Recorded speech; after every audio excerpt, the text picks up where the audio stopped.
So after going to the dealer and paying the diagnostic, which was almost $200, they raised their prices. Comes out was a front differential that went bad. These bearings are bad, especially on any of these models. So I decided to tow it home. I found me a good one for under $300. It's nothing bad, actually complicated to do, but here we are. And we'll just start working ourselves and taking off the tire. Both axles have to be coming off. So first one you want to take out is your passenger side. All right, so we're underneath. And as you can see, I have to take this bolt off, that bolt off, and this bolt off. And you can see it's kind of has a pretty mature damn leak inside. So, and here are the axles on the passenger side. You can see the bearings pretty much leaking off. All this grease is coming off. It's not good. And on the other side here too, you know, I have to take that axle off, but that's pretty easy. First one you want to do is remove the wheel. We're about to get onto that. And just pop the axle off, pretty much. And once that's off, pretty much the rest of the stuff can slide out. But the other side has to probably pop out as well, but it's not necessary. Got both sides pretty bad. Yep.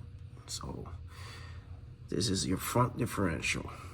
This is what Mercedes charges $4,000 and about $2,000 with no warranty, you know, for a used one, which probably have about 100,000 miles on it, considering these models are pretty much from anywhere 2012, x164, and so for anything that's compatible with the x164, which is GL450.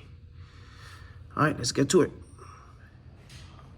All right, so now that our wheel is off, with some WD-40, let it soak out for a little bit on all the bolts we gotta pull out. Got that one up there. Got that one in the front. And this bad boy. As you can see, you have a good clearance to bring it down. There's no need to take off the bracket or nothing like that. Just make sure you sustain yourself pretty good, you know. And you will need to drain out the oil, differential fluid. And I'm using a Torx 50. As you can see, it's the bottom one.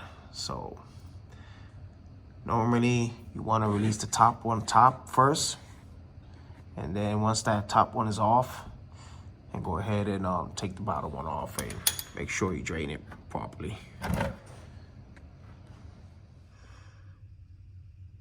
All right, so we took out the driver's side. It was kind of hard, a little stuck into it. Basically, you want to be very careful when you take this one off. Have a support with a jack on the bottom as you're taking also the suspension nut on it. Also, take these off and she comes right back off. This one's a lot shorter than the other side, so you really want to give it a little pound. I actually went ahead and pulled this off. I got one of these Harbor Freight.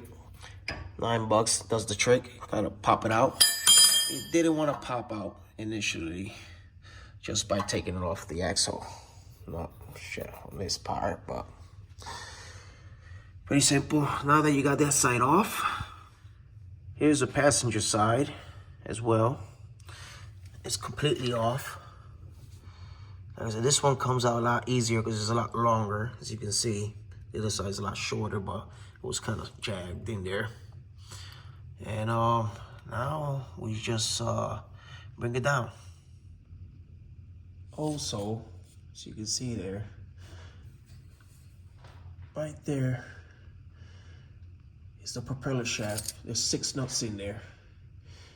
You want to release those by putting the vehicle chocked obviously in the back and neutral in order to spin it. You're gonna get the first 3 out. So in order to spin it around, you have to put it in neutral so you can turn it around. Make sure you mark when you take it off eventually, and it should come right off. As you can see, I have all the bolts released. 1, 2, obviously 3 with this one, and it should come right back down.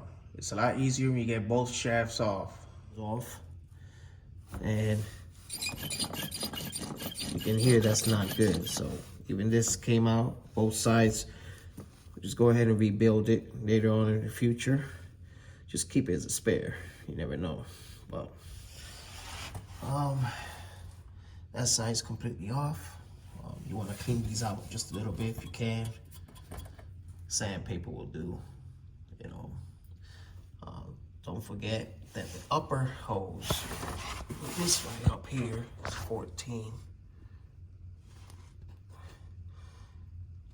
Want to disconnect that. Don't drag it down. You'll pull that line off. Pretty much we're almost there. Almost there.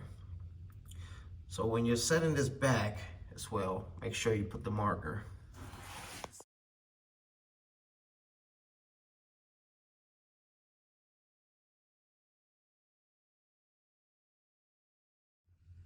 All right, she's finally in. So, this is a lot easier to get in because you got to maneuver 3 sections here.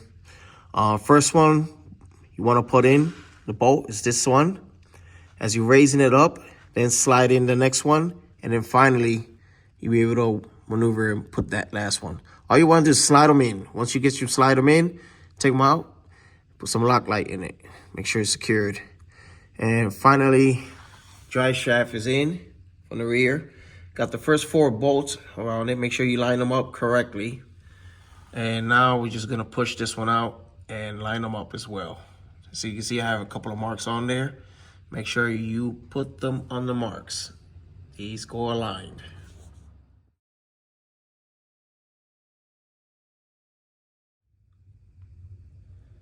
All right, guys. If you happen to pull the differential off, might break off right there, so there's no problem. You're changing it anyways. I'm changing the front differential, so I decided to change the drive shaft as well. I get a lot of these videos where people don't know what to do when it gets stuck into the crankcase. It's not pretty smart to give it a twist. You might damage the transfer case. So what I did was come from behind and put this fork from the back. You'll have enough space room, and give it a couple of taps, and that should definitely release it. Obviously, you want to use some WD-40. Have it kind of greased up for a couple of seconds, minutes, whatever, however you want to keep it out. But she comes off pretty easy. Just 2 taps and it's off. So I got that one off so far, and we're about to put on the new one soon.